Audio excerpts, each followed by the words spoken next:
안녕하세요. 저는 광역시에서 요식업을 하며 식당을 몇 개 운영하고 있는 40대 여자입니다. 예쁜 딸아이를 하나 키우고 있고요. 남편과는 같이 살고 있지 않습니다. 10년 전쯤에 이혼을 했거든요. 근데 지금에 와서 남편은 저에게 시비 아닌 시비를 걸며 겨우 성공을 이뤄낸 제 인생을 방해하기 시작했습니다. 저는 지긋지긋한 남편을 제 인생에서 확실히 치워버리고 제 명예도 찾고 싶어요. 갑자기 웬 명예 타령인지 말이 좀 이상하죠? 지금부터 제 얘기를 잘 들어봐 주세요. 결혼 전 남편은 시원시원하고 화끈한 성격을 가지고 있었습니다. 뭐든 1초도 고민하지 않고 일단 한번 밀어붙이고 보는 그런 스타일이었달까요?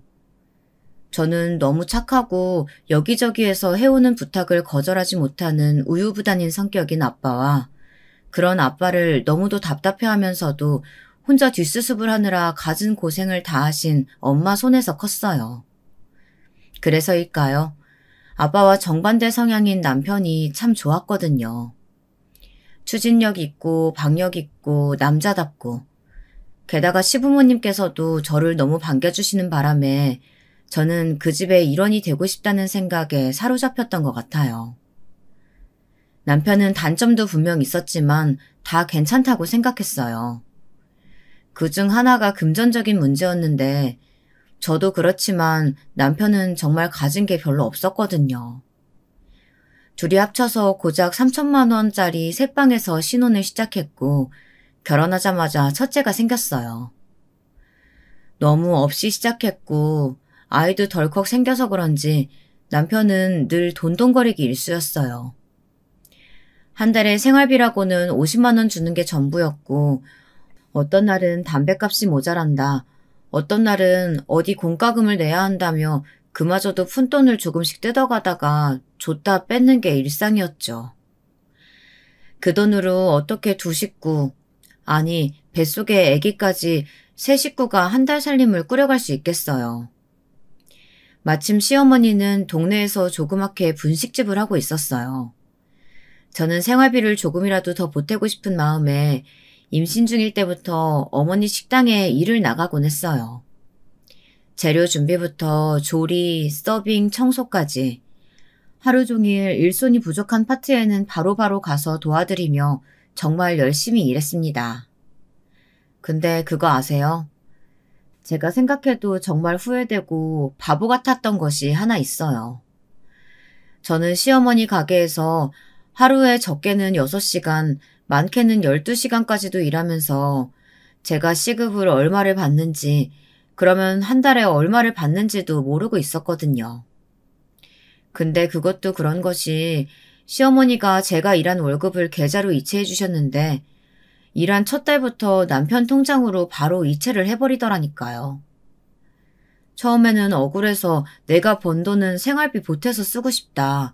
내가 일한 돈은 내가 직접 받고 싶다고 따졌는데 남편은 원래 부부란 경제권을 가진 사람이 수입을 모두 관리해야 한다고 했어요. 둘 다 벌어들이는 날짜와 금액이 다른데 이게 분산되면 결코 돈이 모이지 않는다고요. 자기가 책임지고 적금도 들고 해서 목돈으로 불리도록 관리할 터이니 본인에게 모든 수입이 들어오고 계획을 세워서 저에게 일정 금액을 생활비로 주는 게 맞다고요. 제가 멍청해 보이실 수도 있겠지만 그땐 정말 남편 말이 다 옳다고 생각했어요. 저라면 대체 한 달에 생활비를 얼마나 써야 할지, 적금은 또 얼마나 들어야 할지 아무것도 혼자 딱딱 결정하기가 힘들었을 것 같은데 남편은 마치 머릿속에 커다란 계산기가 들어앉은 것처럼 빠르게 셈을 따져보고 바로 실행해버리는 편이었으니까요. 생활비가 너무 쪼달릴 땐 내심 적금에 들어가는 돈이 좀 과한 것 같다는 생각이 들기도 했었는데 어쨌거나 생활비로 쓰면 이래저래 다 나가버리고 말 돈 조금이라도 졸라매서 저축하는 게 나쁠 건 없잖아요. 얼른 우리 세 식구 좋은 집으로 이사가면 좋겠다는 생각에 알았다고 해버렸죠. 그렇게 저는 시어머니 가게에 나가 돈 벌고 살림하던 중 아이를 낳았고 산후조리를 하는 동안에는 일을 나가지 못했어요. 그러자 남편은 은근히 저에게 다시 가게에 나가길 눈치를 주더라고요. 시어머니 역시 마찬가지였어요. 제가 집에 있는 걸 어찌나 눈꼴시려 하시던지 무슨 핑계를 대서라도 저를 가게에 나오게 하시더라니까요. 여러분, 혹시 출산 경험이 있는 분이 계시다면 크게 공감하실 겁니다. 갓 태어난 아기들이 어디 그냥 혼자 먹고 자고 한답니까? 어떻게든 어르고 달래서 먹이고 낮잠 재워놓으면 그렇게 귀신같이 기가 막히게 알고 시어머니가 전화를 걸더라고요. 저는 우리 집 어딘가에 CCTV라도 달린 줄 알았어요. 얘, 너 뭐하고 있니? 조용한 거 보니까 우리 손자 자나 보네. 심심하면 가게나 나와라. 제가 어머니 방금 애 재웠는데 라고 우물쭈물 대답하면 전화벨이 시끄러운데도 안 깨냐? 아니 자고 있으면 더 잘 됐구먼. 포대기에 싸서 업고 나와. 애를 너무 그렇게 집에만 꽁꽁 싸매고 있으면 못 쓴다. 그렇게 제가 쉬는 꼴을 못 보시더라고요. 반찬거리를 가져다 준다는 핑계로 저희 집에 들이닥치셔서는 저를 아예 떠밀다시피 데리고 가게로 나가는 일도 종종 있었어요.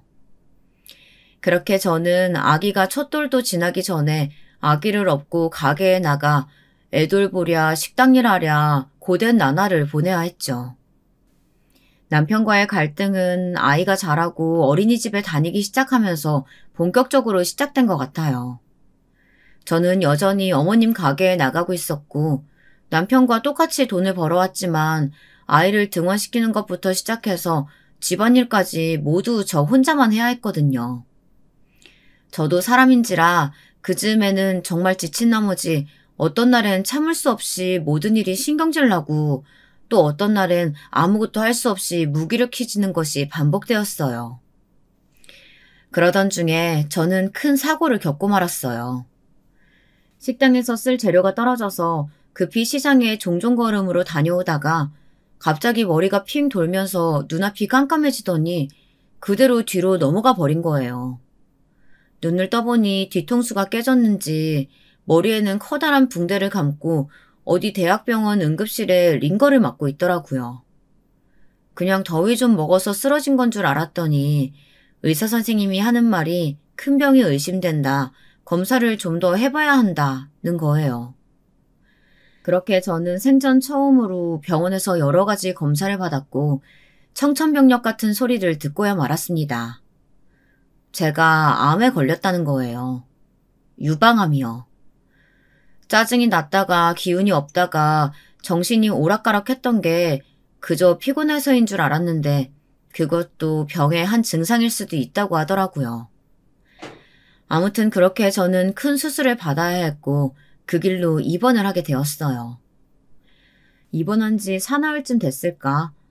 남편이 퇴근하고 제가 입원한 병원에 들렀는데 그 시원시원한 성격의 사람이 글쎄 쉽게 입을 열지 못하고 한참을 머뭇머뭇하는 거예요. 그러더니 정말 저에겐 절대 믿을 수 없는 어쩌면 제 목숨줄이 위태로워질 수도 있는 이야기를 쉽게도 꺼내기 시작했어요. 그 수술이 언제랬지? 내일 모레라고 했나? 원무과에서 입원비랑 수술비 정산하라고 연락받았는데 그게 참 큰일이네. 생각보다 액수가 꽤 크더라고. 왜냐면 내가 수술비를 낼 돈이 없어. 이게 무슨 귀신 신하라 까먹는 소리예요. 저는 처음에는 제 수술비를 내려면 적금을 깨야 하는데 그러면 그건 손해고 당장 수술비를 낼 금액이 없다는 걸로 이해했어요. 그래서 조금 서운할 뻔하기도 했죠. 근데 그게 아니었어요. 진짜로 돈이 한 푼도 없다는 거예요. 듣는 분들도 정말 어이가 없지 않으세요? 남편 월급은 고사하고 저는 제가 일해서 번 돈도 구경 한번 해보지 못하고 다 남편에게 갖다 바쳤는데 지금까지 모은 돈이 0원이라뇨. 지금 대체 그게 무슨 말이에요? 그러니까 당신 말은 지금까지 모은 돈이 1원도 없다는 말이에요?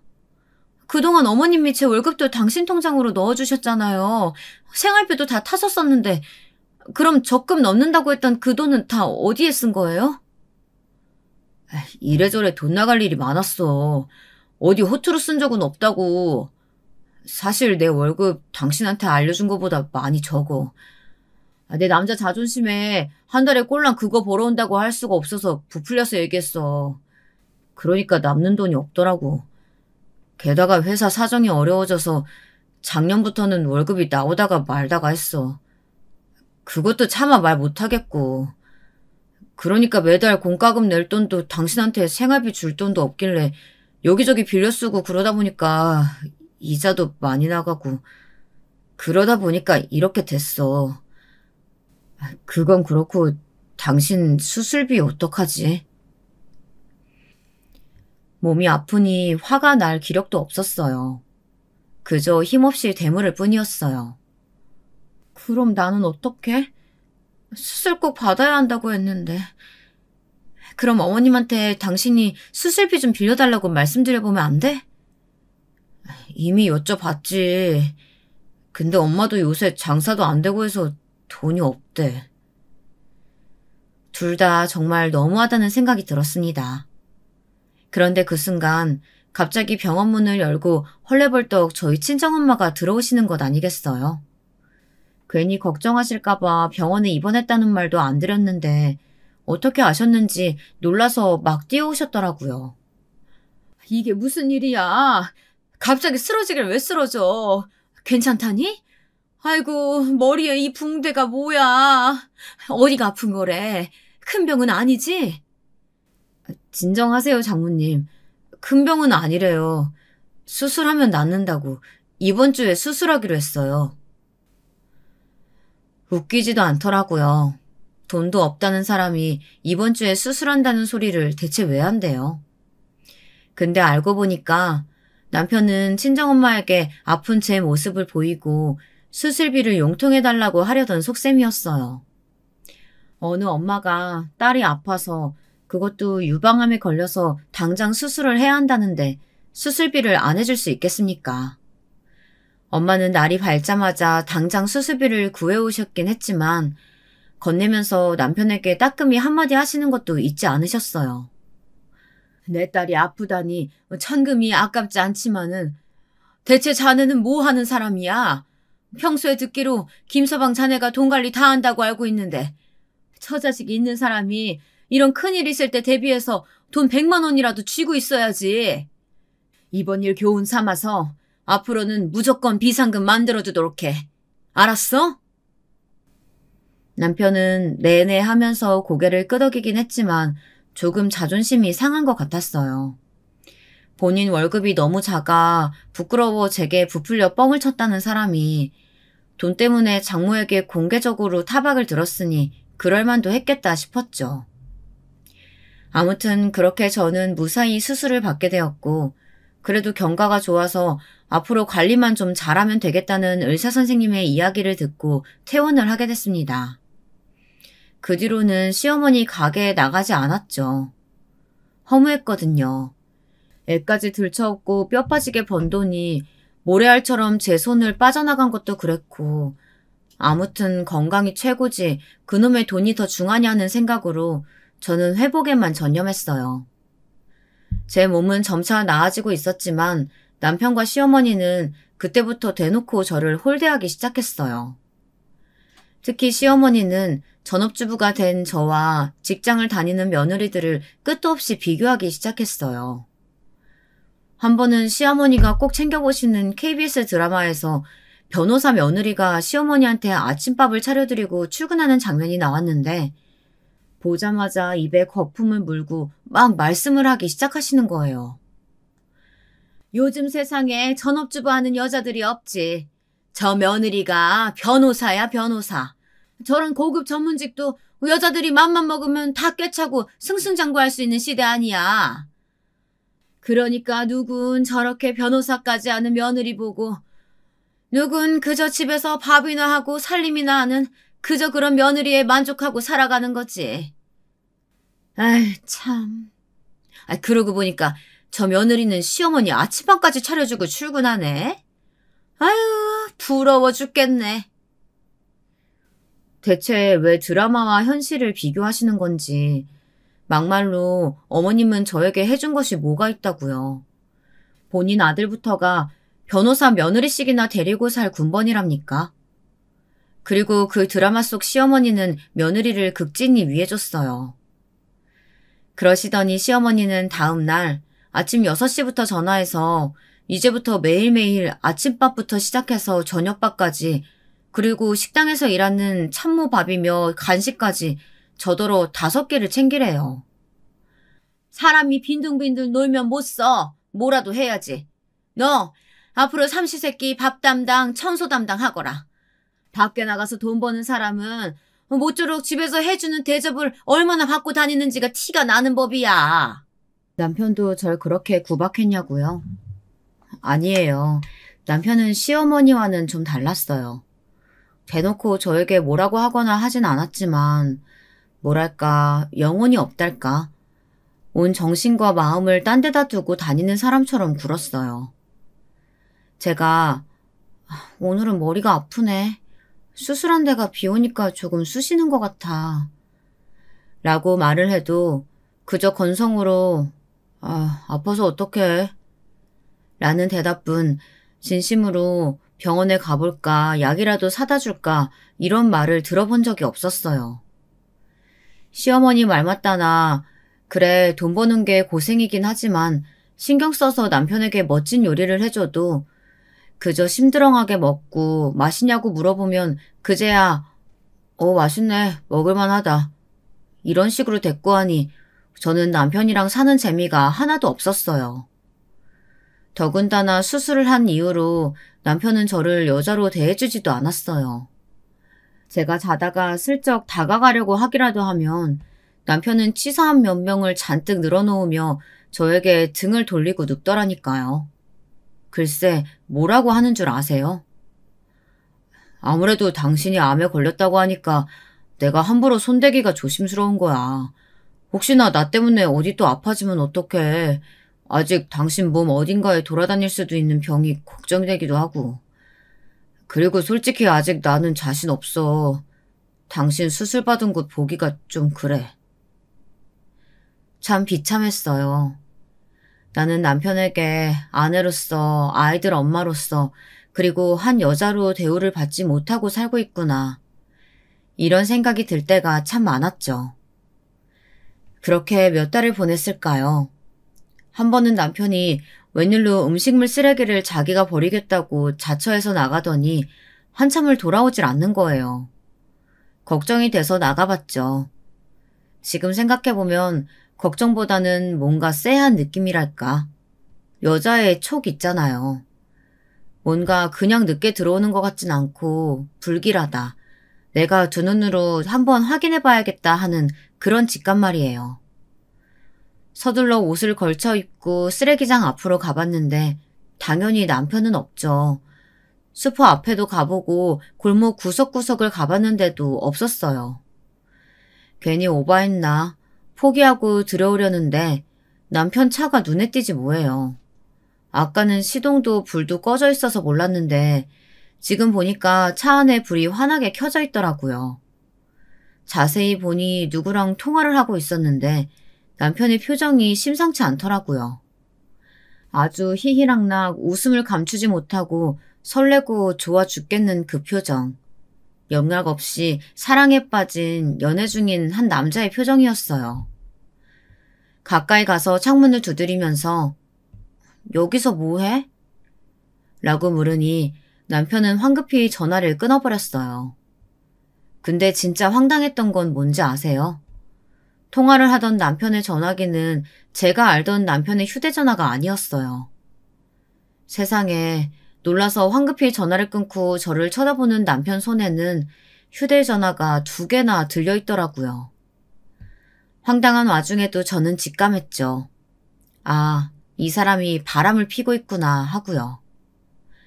도둑놈이 도리어 몽둥이를 든다고 남편은 괜히 저에게 승질을 있는 대로 부리면서 집으로 도망쳐 올라가 버렸어요. 당신 을처증이야? 성가시게 왜 여기까지 쫓아와서 남의 통화를 엿듣고 엿보고 그래? 얼른 들어가서 잠이나 자. 그러나 제 눈으로 그 광경을 본 이상 확인을 해야 했어요. 쫓아가서 물었죠. 누구랑 통화한 거야? 그리고 그 핸드폰은 뭐야? 당신이 휴대전화를 2개나 쓸 일이 뭐가 있어? 나 좀 보여줘봐. 남편은 절대로 보여줄 수 없다고 했고 저는 그 휴대전화를 꼭 봐야겠어서 나는 안 주니 너는 뺐니 하면서 실랑이를 하다가 급기야 몸싸움까지 벌어지게 되었어요. 지금 생각해도 신기한 게 제 작은 체구에서 어떻게 그런 악다구니가 나왔는지 저는 남편을 몇 대 패주고 핸드폰을 손에 넣는 데 성공했어요. 얼른 작은 방으로 도망가 문을 잠그고 휴대전화를 들여다봤어요. 그리고 정말 믿을 수 없는 현실이 제 눈앞에 펼쳐지기 시작했습니다. 며칠 전 남편이 느닷없이 어디서 팔뚝에 조그맣게 문신을 하고 온 적이 있거든요. 텔레비전에 연예인들이 막 문신에 스티커 같은 걸 붙이고 나오잖아요. 그런 것만 봐도 눈살을 찌푸리면서 이해가 안 간다. 저렇게 가릴 거 뭐하러 문신 같은 걸 하냐고 이해도 못하던 사람인데 무슨 바람이 불었나 했더니 글쎄 그 문신이 커플 문신인 거 있죠. 웬 여자랑 남사스러운 부위에 똑같은 문신을 하고 찍은 사진이 그 휴대폰에서 발견된 거예요. 남편에게 불륜녀가 있는 건 정말 확실했어요. 그 사진 외에도 그 여자와 나눈 수많은 통화 내역, 그리고 문자들이 정말 많았거든요. 대박인 건 뭔지 아세요? 남편이 그 여자와 만나기 시작한 시점이었어요. 남편 결혼한 지 1년도 안 되어서 그 여자랑 바람 피우기 시작했더라고요. 저는 울면서 정신없이 모든 증거들을 확인했어요. 나중에 알고 보니까 남편은 그냥 바람도 아니고 아예 그 여자랑도 거의 살림을 차렸더라고요. 왜 저 수술할 때 남편이 그동안 모아두는 돈이 하나도 없다고 했잖아요.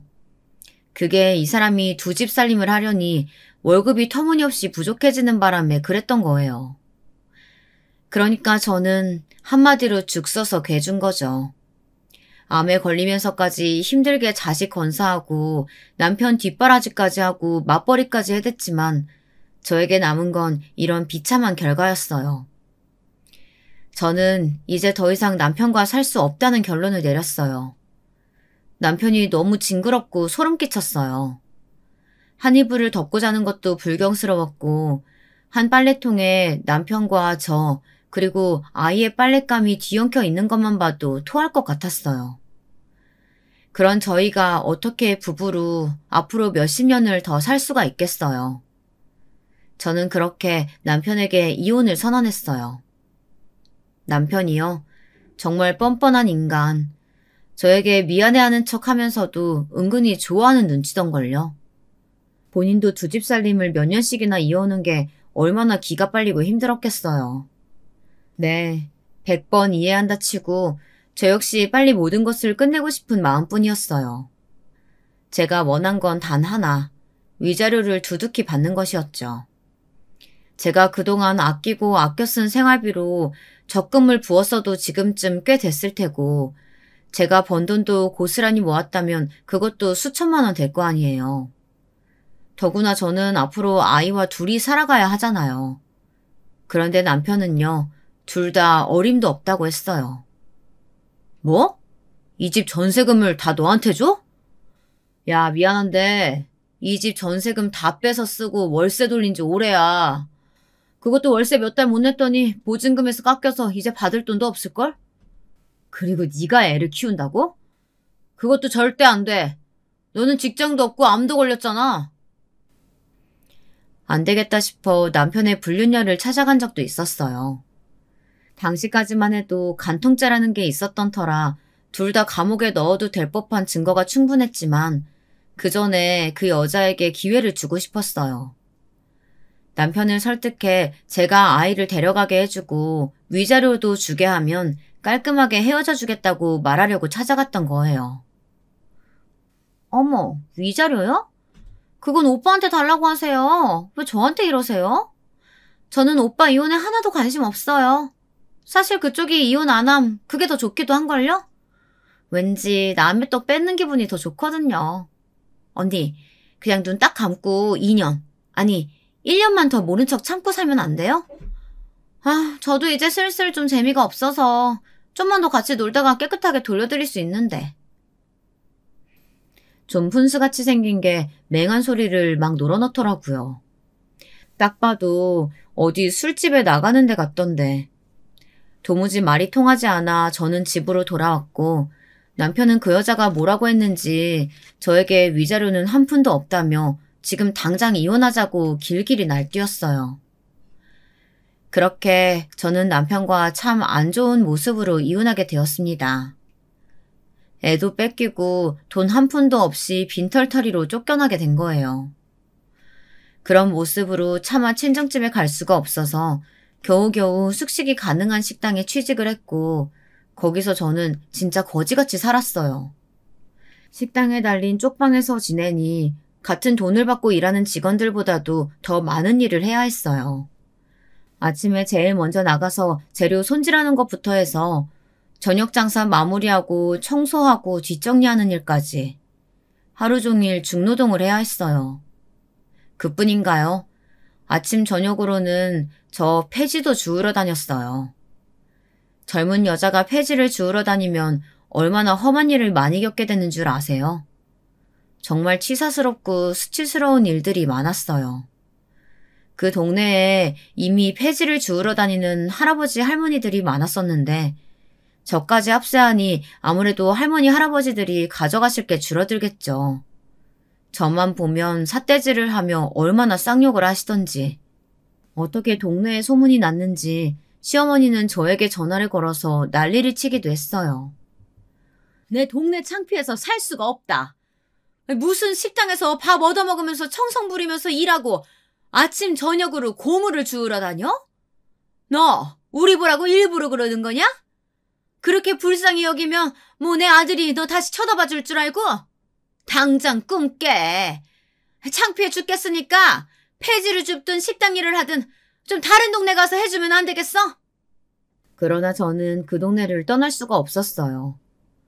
법원에서도 아이는 남편이 키워야 한다길래 피눈물을 흘리며 아이와 생이별을 해야 하긴 했지만 저는 이혼하고 나서 매일같이 아이가 보고 싶어서 밤마다 1시간씩 오열을 하다가 잠들었기에 어떻게든 아이와 가까운 하늘 아래에서 지내고 싶었어요. 게다가 제 목표는 어떻게든 악착같이 돈을 모아서 재판을 걸어서 제 아이를 데려오는 것밖에 눈에 보이는 것이 없었기에 그렇게 닥치는 대로 폐지 줍는 일도 창피하다고 생각하지 않고 욕을 들어가면서 해왔던 것이었어요. 그러자 시댁 쪽에서 갑자기 이사를 가버리더군요. 그나마 먼 발치에서라도 가끔 아이를 지켜보는 게 제 유일한 낙이자 삶의 이유였는데 제가 수소문할 겨를도 없이 어디론가 이사를 가버렸어요. 그렇게 몇 년이 흘렀고 어느 날 참 재밌는 일이 일어났어요. 인생이요. 고달프고 서글플 때가 참 많지만 이렇게 재미나고도 속이 후련한 일이 가끔씩 벌어지는 재미에 우리들 모두가 살아가고 또 살아갈 힘을 얻는 게 아니겠어요. 그날은 비가 참 많이 오는 날이었어요. 저희 친정엄마가 은행에 볼 일이 있어서 집을 나섰는데 비가 어찌나 억수로 쏟아지던지 생전 안 타던 택시를 타고 가야겠다 하는 생각이 드시더래요. 큰 길가에 나서서 보니 마침 손님을 내려주는 택시가 있어서 잘됐다 싶어서 다가갔는데 글쎄 택시에서 내리는 손님이 저희 시어머니인 거 아니겠어요? 뜻하지도 않게 아는 얼굴을 만나 놀란 엄마에게 시어머니가 말을 걸었다고 해요. 어머, 이게 누구셔? 이 동네 여전히 사시는구나? 딸은 어쩌고 이 빗속에 혼자 돌아다니신데? 아니 그러고 보니까 아직도 딸 거지같이 살아요? 저희 엄마를 알아본 순간 다짜고짜 조롱을 하면서 막말을 하더래요. 근데 대박인 건 뭔지 아세요? 그 순간 제가 최고급 벤츠를 타고 나타났거든요. 저는 처음에는 엄마가 웬 아주머니랑 이야기를 하고 계시길래 길에서 우연히 친구분을 만나셨나 싶었어요. 친구분도 같이 어느 방향 맞으면 태워다 드릴까 하는 생각에 엄마 하면서 내렸더니 시어머니가 저를 보고 놀라서 개거품을 물고 쓰러지더라고요. 시어머니를 알아보고 저도 처음에는 크게 놀랐어요. 그렇지만 이런 성공한 제 모습을 이런 우연한 기회에 보여드리게 되어 뿌듯한 점도 있었어요. 그렇게 저에게 밖에서 돈 벌어오길 바라시던 양반이 제가 이렇게 큰 돈을 버는 사람이 되었다는 걸 알면 얼마나 속쓰려할까 싶은 생각을 몇 번 한 적이 있었거든요. 어머니, 그동안 잘 지내셨어요? 저 보고 많이 놀라셨나 봐요. 근데 듣자 하니까 여전히 말을 좀 신중하지 못하게 하시네요. 방금 딸은 아직도 거지같이 사냐고 하셨어요? 저희 엄마더러 그런 건 대체 왜 물으시는 거예요? 저 거지처럼 안 살아요, 어머니. 보면 아시겠지만 남부럽지 않게 떵떵거리고 산답니다. 길 가는 사람들한테 한번 물어보세요. 여기서 제일 거짓골하고 있는 건 어머니 같네요.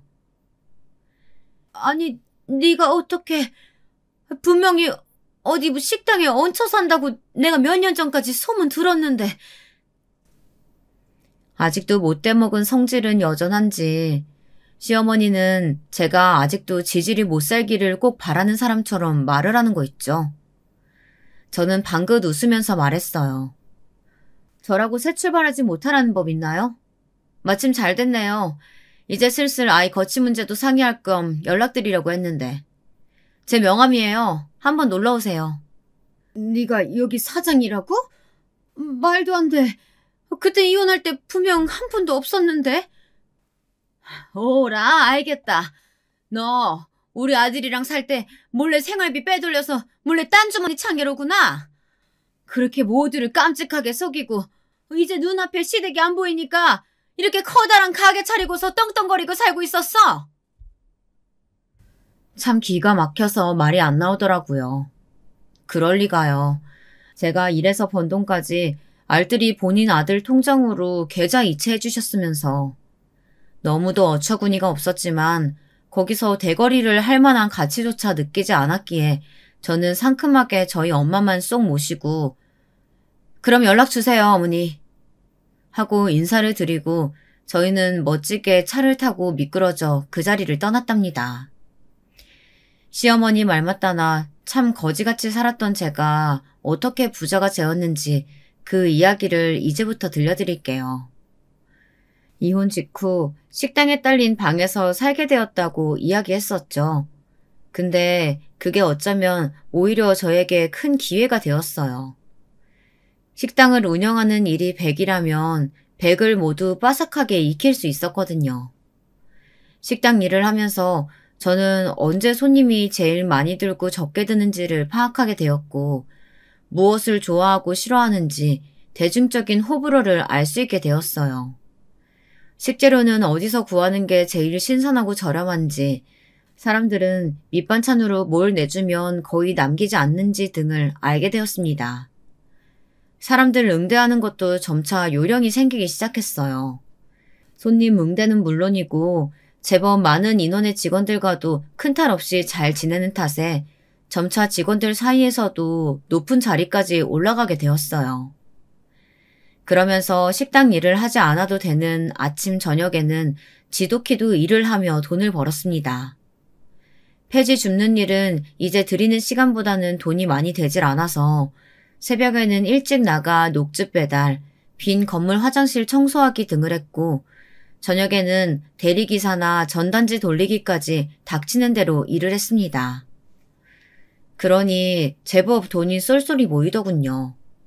게다가 시어머니가 이사를 가버리는 바람에 아이에게 그나마 조금씩이라도 용돈조로 쥐어줬던 돈까지 쓸 곳이 없어져서 저는 그런 푼돈까지 알뜰하게 모아 얼른 제 명의로 된 식당을 하나 차려 빨리 아이를 데려야겠다 생각밖에 없었습니다. 어느 정도 돈이 모이고 나자 밤에 하는 일은 그만두고 열심히 요리 연습과 메뉴 개발에 돌입했어요. 방 밖에만 나서면 식당이겠다. 밤새 연구를 하니 그럭저럭 실력이 쑥쑥 늘어나는 게 느껴졌어요. 그거 아세요? 사실 저희 시어머니가 입은 거치신데 손맛이 좀 좋았거든요. 분식집에서 일을 할 때 떡볶이를 끓일 때에도 오뎅을 끓일 때에도 어디에나 쓰려고 늘상 만드는 육수가 있었는데 그게 제법 맛이 있었단 말이에요. 마침 그 육수가 생각나서 이리저리 연구했더니 먹어본 사람은 누구나 극창하는 음식이 만들어지더라고요. 지금 생각해보면 그 육수는 분식에는 별로 안 어울리는 육수였어요. 아무튼 그렇게 저는 공들여서 식당을 오픈했고 그게 대박이 난 거죠. 원래 식당에서 분점이 하나 둘 늘어나게 되었고 저는 체인점을 여럿 거느린 식당 사장이 되었어요. 그뿐인 줄 아세요? 그 육수를 가지고 다른 메뉴들도 여러 개 개발했고 연속적으로 대박이 터지는 바람에 오늘날 큰 기업에 못지않게 매출을 올리는 업체 사장님이 되었어요. 저희 동네는 서울은 아니고 광역시이지만 큰 시내에 나가면 제 식당을 못해도 10개는 지나치셔야 할 겁니다. 어지간하면 다 제가 만든 식당이 목 좋은 데 자리를 잡고 있거든요. 그 다음 주였던가요?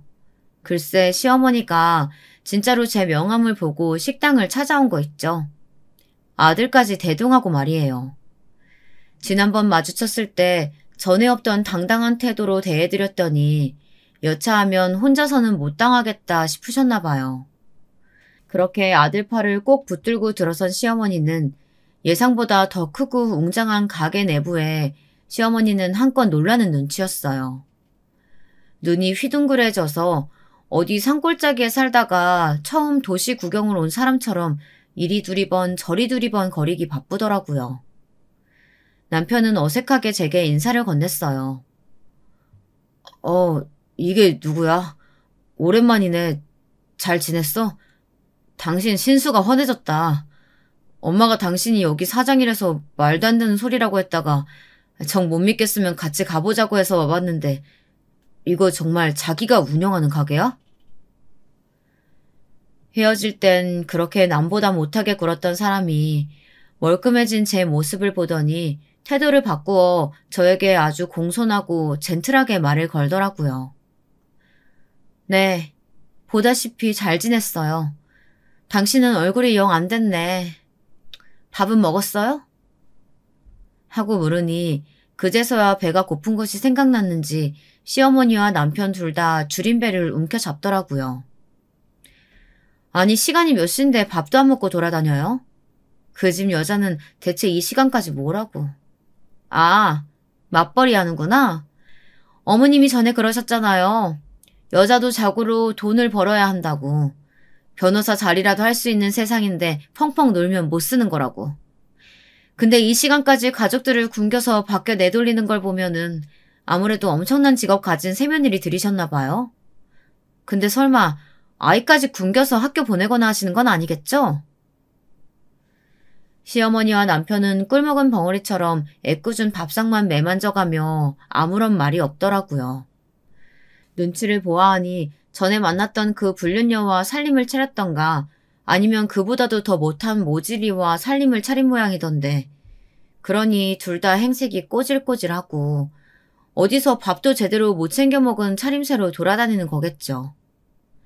저는 선심을 쓰는 척 시어머니에게 저희 가게의 메인 음식을 하나 내드렸어요. 기왕 여기까지 오셨으니까 일단 식사 먼저 하세요. 여기 정식 특으로 2상 내어드려요. 귀한 손님들이니까 정성껏 차려서 대접해드려야 돼요. 네, 알겠습니다. 명심하겠습니다, 사장님.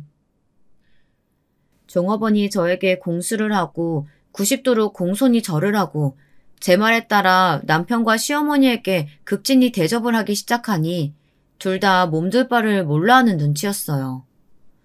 그렇게 음식들이 나오고 시어머니는 몇을 뜨더니 고개를 갸우뚱거리기 시작했어요.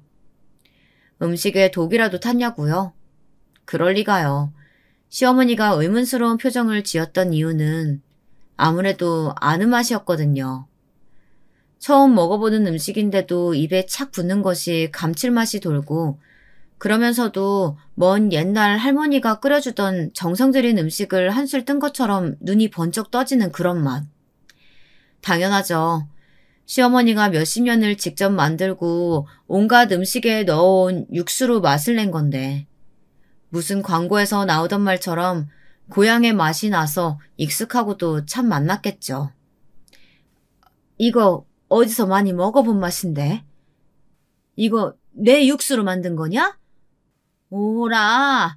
그러고 보니 네가 내 비법을 훔쳐가지고 이렇게 큰 식당 사장까지 된 모양이구나. 딴 주머니 찬 게 아니라고 그렇게 당당하게 나와가지고 내 무슨 큰 비밀이 숨겨져 있나 해서 와봤더니 그 결과가 이거였어. 태세전환이 참 빠르시죠. 저희 시어머니가 제 음식을 먹으면 단박에 이렇게 나올 줄 알고 있었어요. 그래서 준비한 말들을 꺼냈죠. 어머님, 그 육수가 비법 육수였어요? 저는 제가 시집 가자마자 하나하나 다 친절히 알려주시길래 그게 흔한 조리법 중 하나인 줄 알고 있었어요. 또 매일 저에게만 하루에 적게는 3번, 많게는 6번까지 끓이게끔 하시길래 그 육수는 저에게 오로지 전수해 주신 걸로만 받아들였는데요. 그런데 그걸 비법이라고 하시고 빼돌렸다고까지 하시다니 말이 너무 심하신데요? 그러자 남편이 나섰습니다. 엄마 말이 맞지. 나도 엄마가 이렇게 해준 음식 어렸을 때 많이 먹고 컸는데 친구들도 우리 집 오면 이런 음식 처음 먹어봤다고 다 맛있다고 했단 말이야. 그러니까 엄연히 이 식당이 잘 되는 데는 우리 엄마 공이 크지. 아, 그래요? 근데 이상하죠? 그렇담 어머니도 분명 같은 육수로 똑같이 음식 장사하셨는데 그건 그동안 왜 그렇게 장사가 안 됐을까요? 장사가 안 되니까 제가 하루에 12시간씩 가게에서 일을 해도 어머니는 저한테 쥐꼬리만큼의 월급만 주셨잖아요. 그뿐이었어요? 심지어 며느리인 제가 암에 걸렸을 때 수술비도 융통해주지 못할 만큼 장사가 안 된다고 하셨잖아요. 그건 대체 무슨 이유라고 할 수 있을까요? 그건 그렇게 말하면 안 되지. 장사가 잘 될 수도 있고 안 될 수도 있는 거지.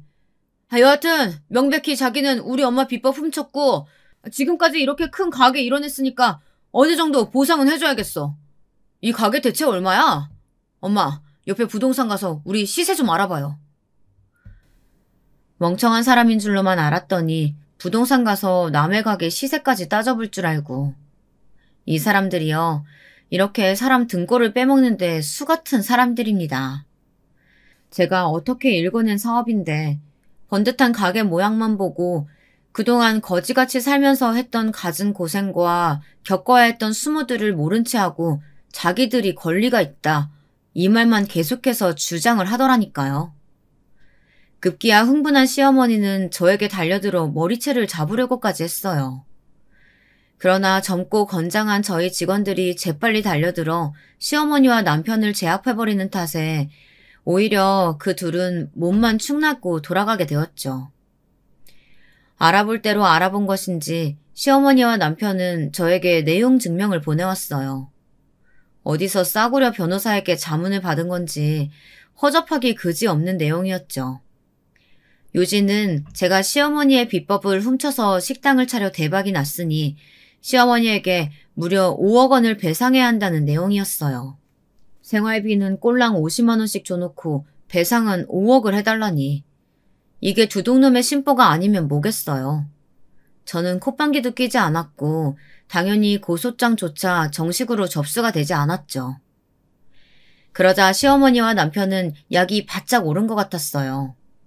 그러더니 큰일을 벌이고야 말았습니다.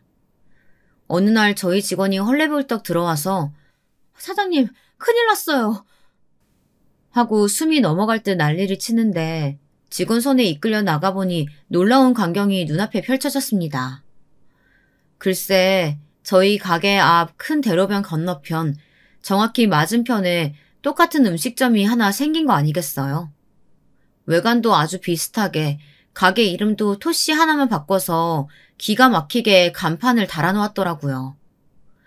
크기는 또 어찌나 무식하게 큰지 무심코 지나치다가 보면 시어머니가 새로 차린 가게가 본관이고 저희 가게가 마치 그 가게의 별관인 것처럼 보일 수도 있겠더라니까요.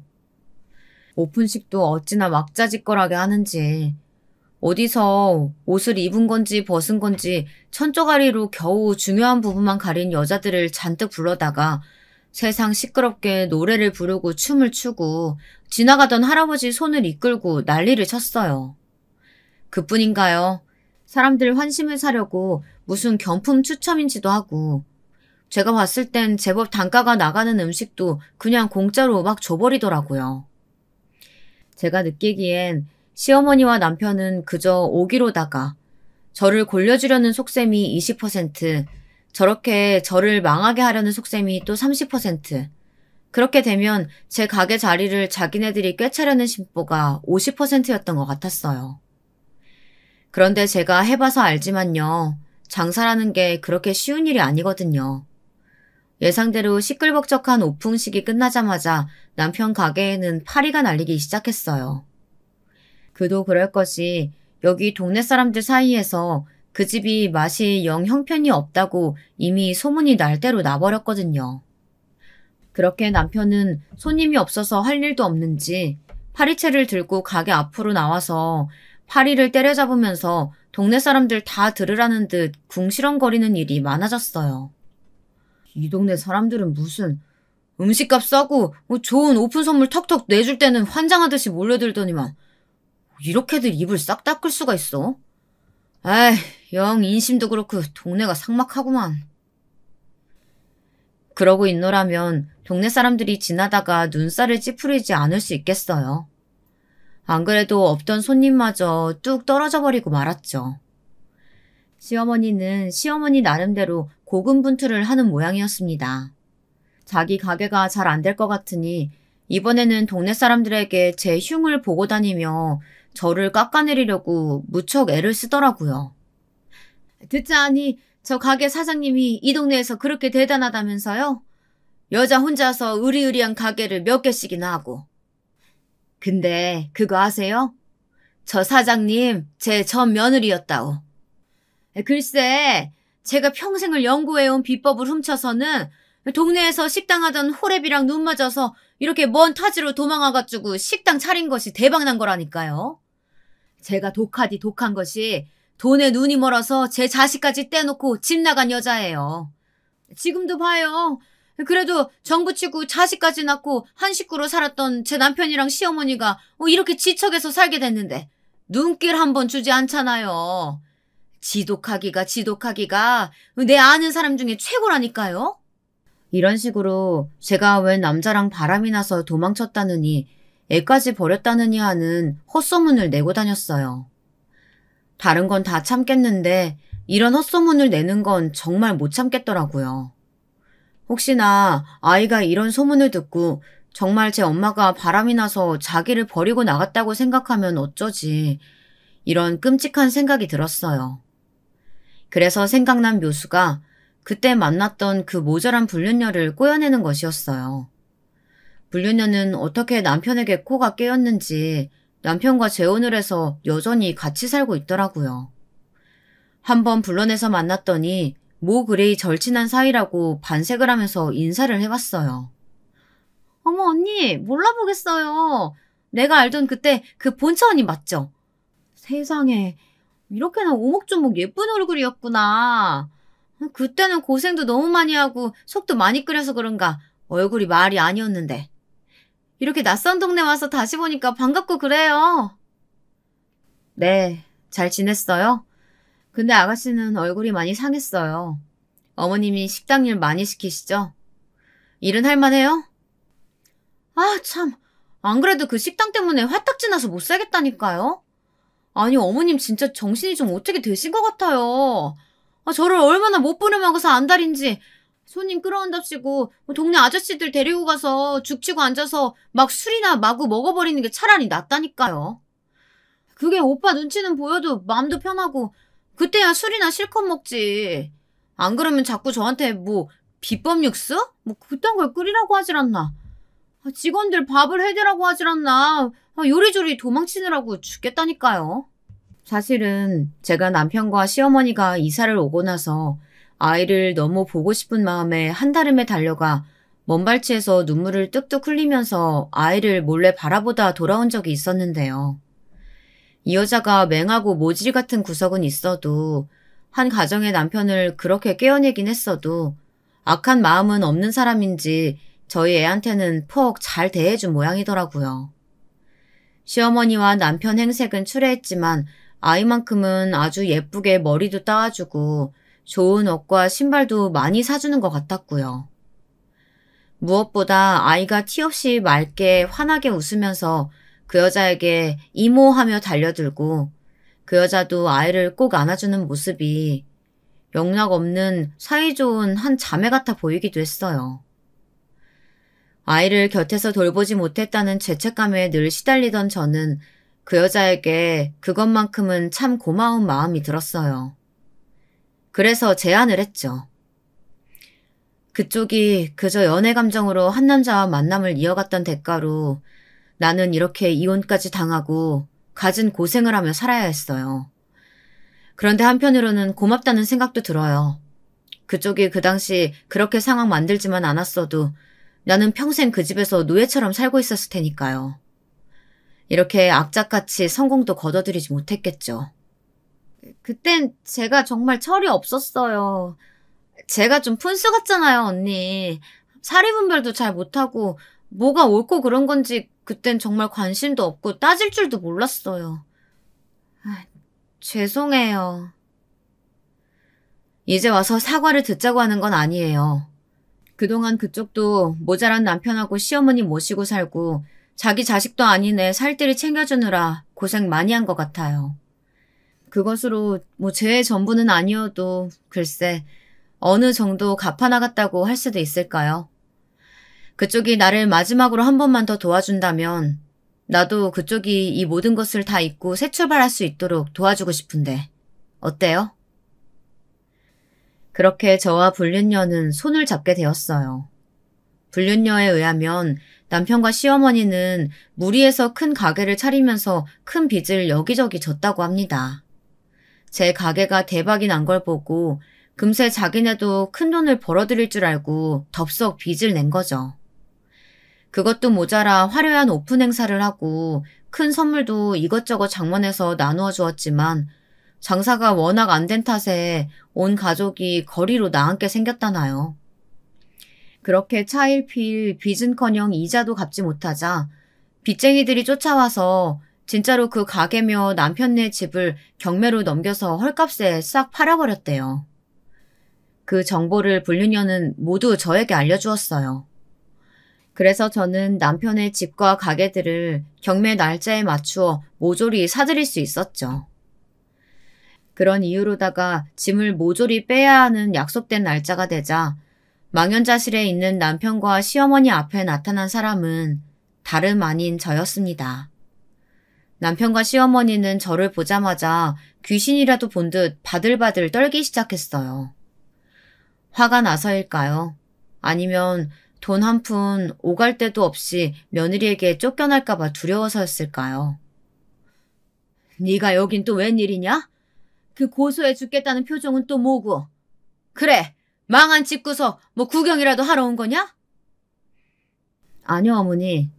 저는 이제 어머니에게도 이 사람에게도 전혀 관심이 없어요. 어머니와 저 사람이 무슨 일 당하시던 고소해야 할 마음도 불쌍히 여길 마음도 남아있질 않다고요. 그저 저는 집주인으로서 이전에 살던 사람들의 짐이 잘 빠져나갔는지 집 상태는 어떤지 확인하러 온 것뿐이에요. 뭐야? 우리 집 경매에 넘어가게 하고 또 그렇게 헐값에 사들인 게 너였단 말이야? 말은 바로 해야죠. 제가 이 집을 헐값에 산 건 맞지만 경매에 넘어가게 만든 건 바로 당신과 어머님의 어리석음 때문 아닌가요? 아이 짐은 저쪽에다가 따로 빼주세요. 오늘부터 제가 데려갈 테니까요. 네가 무슨 자격으로 애를 데려가? 안 된다. 절대 내 손주는 못 내놓는다. 저는 가방에서 서류를 하나 꺼내 던져주었어요. 양육권 소송을 걸 예정이에요. 일전에 저한테 경제적 능력이 없다는 이유로 아이를 뺏어가셨죠. 이젠 제 차례예요. 제가 경제적 능력이 월등히 뛰어나니 아이를 데려가겠어요. 여기 당신과 같이 살았던 여자가 증언도 해주기로 했어요. 당신과 어머니가 얼마나 아이를 그동안 구박했는지, 그리고 앞으로 키울 능력이 얼마나 없는지 말이에요. 자기와 불륜을 저질렀던 것도 그대로 법정에서 고백한다고 했어요. 남편과 시어머니는 그 자리에서 엉엉 목 놓아 울기 시작했어요. 뭐 어쩔 도리가 있나요? 이게 다 본인들이 자초한 일이고 순리인걸요. 그렇게 저는 아이를 무사히 데려올 수 있었습니다. 저에게 도움을 주었던 불륜녀요. 저기 멀리 제주도에서 식당을 하나 하고 싶다고 해서 제가 분점을 내고 거기 점장으로 취직을 시켜주었습니다. 아주 성실하게 일하며 잘 지내고 있다고 들었어요. 시어머니와 남편은 그대로 거리로 떠안게 되었고 저처럼 기거하면서 일을 할 수 있는 식당을 알아보는 신세가 되었다고 합니다. 그런데 그거 아세요? 동네에서도 이미 소문이 다 나서 시어머니나 남편이 기웃거리기만 해도 소금바가지며 물바가지를 들이부었다고 해요. 염치도 없이 볼일 다 봤으면 썩 꺼질 것이지 아직도 남의 동네에 기웃거려? 내 못되게 살면 천벌 받는다는 말만 들어봤지 실제로 그 꼴 보니까 속이 다 시원하구먼. 우리 동네 여자들은요 별의별 남편 뒤치다거리 다 하고 살았어도요 바람 피는 것들은 죽어도 용서 못해요. 근데 그쪽이 바람 펴서 부인을 내쫓았다면서요? 그것도 모자라서 부인 모함하고 이렇게 밥그릇 뺏으려고 남의 동네까지 기어 들어오다니. 에휴, 이 냉수마찰 한번 하시고 속 차리세요. 그렇게 남편과 시어머니는 받아주는 사람이 없자 동네를 떠나게 되었고 제 명예도 자연스럽게 회복이 되었습니다. 그렇게 저는 이제 남은 인생을 딸과 행복하게 살아갈 날만 남았어요. 제 기구한 팔자와 세월이 담긴 이야기 들어주셔서 감사하고요. 이제 제 딸과의 앞날에 꽃길만 펼쳐지도록 많은 응원해 주시면 감사하겠습니다. 여러분도 행복하세요. 안녕하세요. 저는 대학생, 고등학생 아들을 둘을 두고 있는 40대 중반 여자입니다. 저는 20대 초반 어린 나이에 남편과 만나 혹독한 시집살이를 겪었는데 벌써 세월이 이렇게 흘러버렸네요. 요즘 젊은 사람들은 옛날만큼 시부모를 어려워하지도 않고 시집살이가 심하지도 않지만 제가 결혼할 당시만 해도 시부모님은 하늘 같은 존재였잖아요. 특히나 저희 시댁은 더 심했습니다. 그놈의 정시집안 타령 때문에 정말 힘든 결혼 생활을 보냈던 것 같아요. 시어머니 시집살이보다 힘들다는 시아버지 시집살이를 20년 넘게 겪었으니까요. 그런데 저도 이제 나이를 먹으니 더 이상 시아버지가 무섭지 않더라고요. 그래서 이제는 저도 당당하게 정시집안 며느리로서 할 말은 하고 살기로 했습니다. 사실 얼마 전 처음으로 눈치 보지 않고 떳떳하게 제 의견을 말할 수 있게 되어서 너무 속이 시원했거든요. 아마 저처럼 답답하게 사셨던 분들 많으실 것 같은데 제 이야기를 듣고 용기를 가지셨으면 해서 한자 글을 적어봅니다. 우선 남편과 결혼한 23년 전으로 거슬러 올라가야겠네요. 저는 그때 당시 일하던 공장에서 남편을 만났습니다. 남편은 같은 부서에서 일하던 동료였는데 어쩌다 보니 눈이 맞아 정신을 차리고 보니 결혼을 앞두고 있었죠. 결혼 전 예비 시댁에 인사드리러 처음 갔을 때 시아버지의 인상은 정말 강렬했습니다. 남편도 이목구비가 부리부리하긴 했지만 시아버지의 인상은 거의 백두산 호랑이 저리 가라더군요. 키도 크고 무섭게 생긴 얼굴에 목소리까지 쩌렁쩌렁 하시니 저는 자연스레 움츠러들 수밖에 없었어요. 반면 시어머니는 여리여리하시고 조용하셨습니다. 시아버지는 저에게 이것저것 질문을 하시더니 저보고 정치집안 며느리가 될 각오가 되어 있냐고 물으셨어요. 저는 그때는 아무것도 모르고 네, 잘할게요 아버님 하고 대답했습니다. 그냥 의례 형식적으로 묻는 질문인 줄 알았거든요. 그때 알아차렸어야 했는데 늦어도 너무 늦어버렸네요. 그리고 저는 결혼하여 시댁에 들어가서 살게 되었습니다. 아버님이 당연히 시댁에서 신혼살림 차리는 걸로 알고 계시길래 저도 당연히 그래야 되는 줄 알았어요. 주변의 지인들 중에 시댁에서 사는 사람들이 꽤 있어서 특별히 거부감은 없었거든요. 그래서 시댁에서 남편이 쓰던 방에 살림을 차리고 결혼과 동시에 일을 그만두게 되었습니다. 아버님이 여자는 결혼하면 살림에 집중해야지 바깥일 하면 못 쓴다고 하시길래 별 생각 없이 그만두었어요. 사실 저도 딱히 직장에 대해 애착이 없었고 어릴 때부터 현모양처가 나름 꿈이었기 때문에 순순히 받아들였죠. 생각해보니 결혼 전 시댁에 인사드리러 왔을 때 꿈이 뭐냐는 아버님의 질문에 현모양처라고 대답했던 게 마음에 드셨던 것 같아요. 그래서 그런지 아버님은 신혼여행 끝나고 돌아온 저희를 거실에 앉혀두시고는 아내의 도리, 남편의 도리에 대해서 길고 긴 일장 연설을 늘어놓으셨죠. 그 중에서도 이제 새 식구가 된 저에게 정씨 집안 며느리로서의 마음가짐과 행동거지에 대해서 귀에 피가 날 정도로 이야기를 하셨습니다. 그때 하셨던 말씀이 아직도 기억이 나네요. 너는 이제 김씨 집안 둘째 딸이 아니라 정씨 집안 며느리니라. 정씨 집안에 시집 왔으면 뼛속까지 정씨 집안 사람이 되어야 한다. 너는 죽어서도 정씨 집안 귀신이 될 것이야. 아버님은 근엄한 표정으로 이렇게 말씀하셨어요. 저는 그만큼 저를 이 집 식구로서 인정해준다는 말이라고 생각하여 아버님께 명심하겠다고 대답했습니다. 이제는 20년 넘게 엄마 딸로서 철없게 살아온 제 모습을 벗어버리고 한 남자의 아내로서 한 가정의 며느리로서 성숙한 사람이 되어야겠다고 생각했습니다. 하지만 막상 결혼 생활을 시작하고 보니 그게 생각보다 쉬운 게 아니더군요. 저는 최대한 잘한다고 하는데도 아버님이 원하시는 기준이 너무 높아서 맞추기가 힘들었습니다. 그저 집안일 열심히 하고 남편 내조 잘하고 시부모님께 공손히만 하면 되는 줄 알았는데 그게 다가 아니었어요. 무엇보다도 까다로운 건 아버님의 입맛이었습니다. 아버님은 입맛이 고급이라 항상 상에 고기가 있어야지만 밥을 드셨고 똑같은 반찬을 2번 이상 상에 올리는 것을 극도로 싫어하셨습니다. 저는 세상에 그렇게 다양한 고기 요리가 있다는 것을 시집가서 처음 알았어요. 저는 어머님을 도와 매일매일 새로운 요리와 반찬들을 해내느라 정신이 없었습니다. 고기 외에도 아버님이 자주 찾으시는 간장게장은 꼭 알이 꽉 찬 암캐로만 준비해야 했고, 갈치는 무조건 제주갈치, 전복이나 해산물 종류는 무조건 씨알 굵은 걸로만 찾으셨어요. 제철이 아니라서 구할 수 없는 경우에는 어떻게 해서든 비슷한 거라도 구해와야 했죠. 그래서 요리하는 시간보다 어머님과 재료를 구하러 돌아다니는 일이 더 힘들었습니다. 게다가 입맛은 어찌나 까다로우신지 아버님 입맛에 딱 맞게 간을 맞추는 것도 여간 어려운 게 아니더라고요.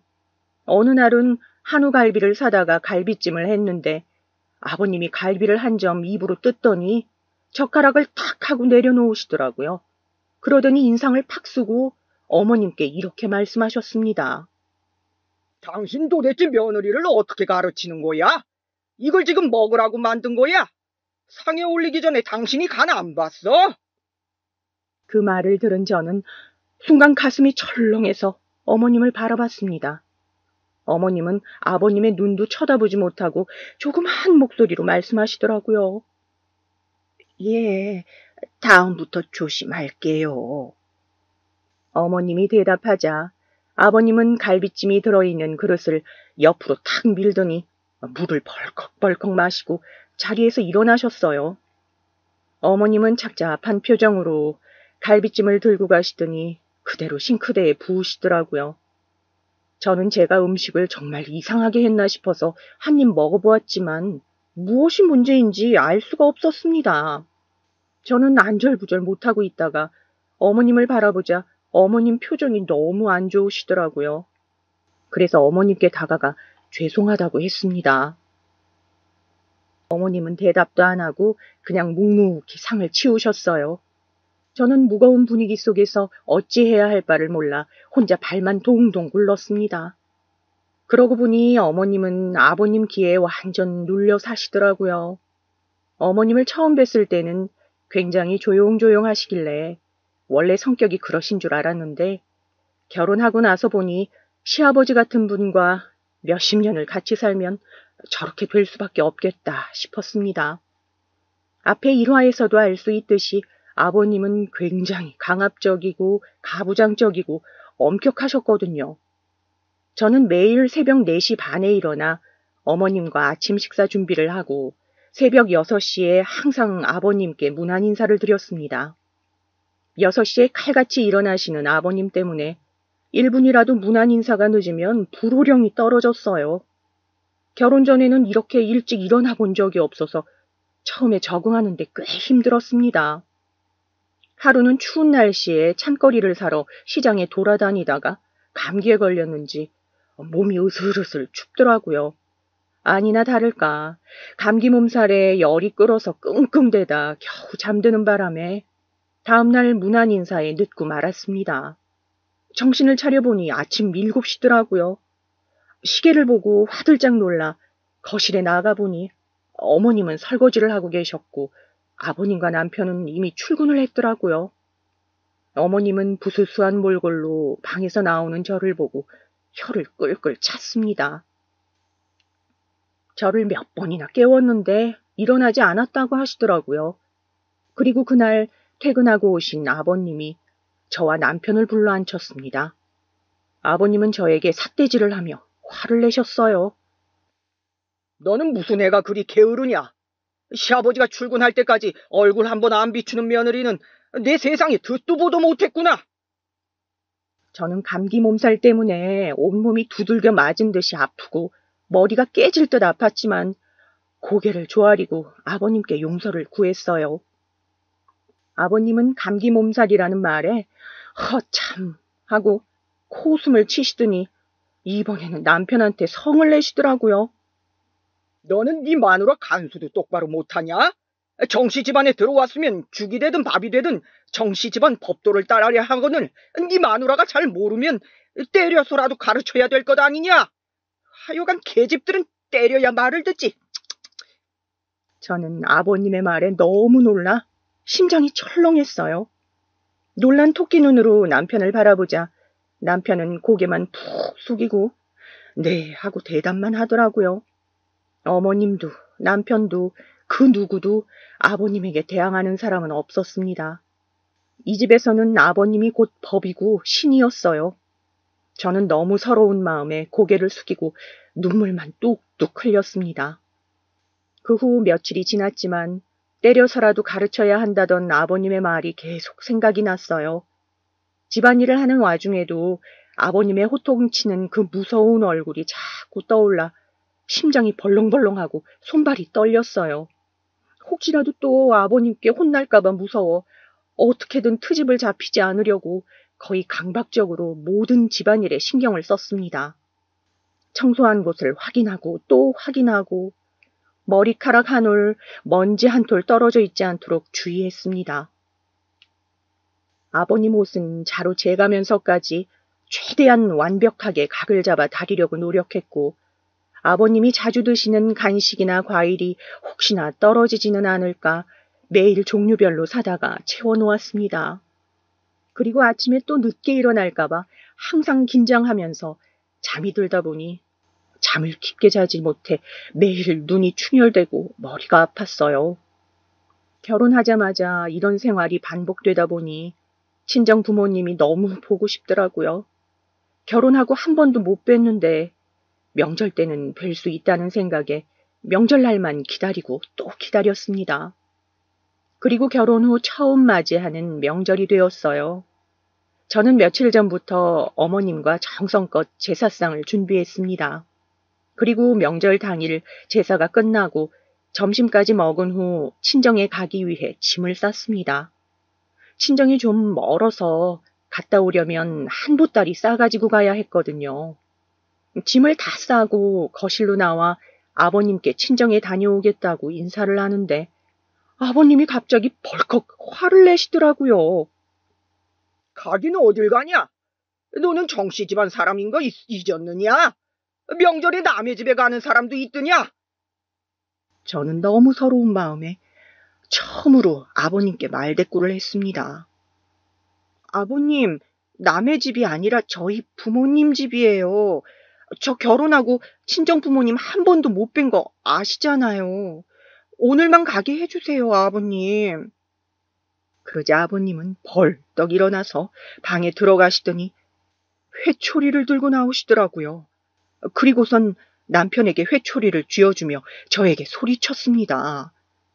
자고로 여자는 결혼하면 남편 집안에 뼈를 묻는 것이다. 집안 어른이 여기 계시는데 어딜 포르장머리 없이 자리를 비우려 하느냐? 네가 시합이 알기를 아주 개떡으로 아는구나. 저는 아버님의 호통에 다리가 풀려 주저앉고 말았어요. 서러운 마음과 무서운 마음이 뒤섞여 엉엉 울고 있는데 아버님은 오히려 더 큰 소리로 호통을 치시더라고요. 이번에는 남편에게 삿대질을 하면서 말이죠. 너 이 자식 내가 때려서라도 가르치라고 했냐 안 했냐? 어딜 감히 어른 앞에서 경망스럽게 소리내어 우느냐? 너 그 회초리로 네 마누라 버릇 단단히 고치지 않으면 둘 다 내쫓을 줄 알아라. 그리고선 아버님은 저에게 종아리를 거두라며 소리치셨어요. 저는 남편이 말려주길 바랬지만 남편도 아버님이 무서운지 회초리를 들고 불안한 얼굴로 눈알만 굴리고 있더라고요. 아버님이 빨리 안 하냐 하고 한 번 더 호통을 치자 남편이 저에게 미안하다는 표정을 지으며 눈짓을 보내더라고요. 저는 여기서 빠져나갈 길이 없겠구나 하고 어쩔 수 없이 종아리를 걷었습니다. 그리고 남편은 떨리는 손으로 회초리를 들고선 아버님 말씀대로 제 종아리를 후려쳤죠. 저는 너무 아파 뼛속부터 통증이 퍼져나왔지만 이를 꽉 깨물고 참았습니다. 제가 여기서 참지 못하면 이 고통이 끝나지 않을 것 같았거든요. 그리고 저는 한참의 매질 끝에 아버님의 그만해도 된다는 허락을 받고서야 자리에서 일어날 수 있었습니다. 어느새 제 종아리도 남편의 눈도 시뻘겋게 충혈이 되어 있더군요. 저는 넋을 잃어 더 이상 눈물도 나오지 않게 되었습니다. 그리고 그날 처음으로 이혼을 생각해보게 되었습니다. 폭군 같은 시아버지와 그걸 지켜보기만 하는 어머님과 남편 사이에서 견디기가 힘들었어요. 아버님만 안 계시면 남편과도 사이가 좋고 어머님도 특별히 저에게 못되게 굴지 않으셨지만 아버님만 계시면 각자 살아남기 바빴거든요. 이렇게 평생 살 바에는 차라리 이혼녀가 되는 게 낫겠다고 생각했습니다. 하지만 그런 생각도 잠시뿐 얼마 지나지 않아 제 뱃속에 아이가 생기고 말았습니다. 아이가 생긴 이상 이혼은 할 수가 없었죠. 아무리 그래도 소중한 아이에게 아빠를 잃게 할 수는 없었습니다. 저는 아이를 위해서라도 이 집안에서 독하게 살아남아야겠다고 다짐했습니다. 독하게 살아남아 아이가 초등학교에 들어가기 전 반드시 분가를 하기로 마음먹었어요. 그리고 남편에게도 이 생각을 전했습니다. 시부모님께 임신 사실을 알리자 어머님은 눈물을 흘리며 기뻐해 주셨지만 아버님은 무조건 아들이어야 한다며 으름장을 놓으셨어요. 사실 남편한테 남동생이 하나 있었지만 아버님 성격을 못 견디고 일찍 집을 나가 의절하고 사는 바람에 정씨 집안 대를 잇기 위해서는 제가 아들을 낳아야만 하는 상황이었거든요. 저는 뱃속의 아이가 아들임을 믿어 의심치 않았습니다. 태몽도 그렇고 발길질 하는 것만 봐도 씩씩한 아들이라는 게 마음으로 느껴졌어요. 그래서 임신 중에 계속해서 아버님이 저를 못살게 구셔도 꿋꿋이 참을 수 있었습니다. 그리고 그해 겨울 저는 떡두꺼비 같은 아들을 낳았습니다. 아버님은 겉으로는 내색 안 하려고 하셨지만 좋아하시는 게 티가 나더라고요. 아들을 낳고 나서 온몸에 뼈마디가 시리고 아팠지만 시댁에 살면서 산후조리란 건 생각도 못 해봤어요. 아이를 낳고 얼마 지나지 않아 다시 예전의 생활로 돌아가야 했죠. 거기에 아이까지 봐야 했으니 하루 중 쉴 시간은 단 1분도 없었습니다. 어머님이 아이 보는 것을 조금 도와주시긴 했지만 그래도 아이가 생기기 전과 비교할 수가 있나요?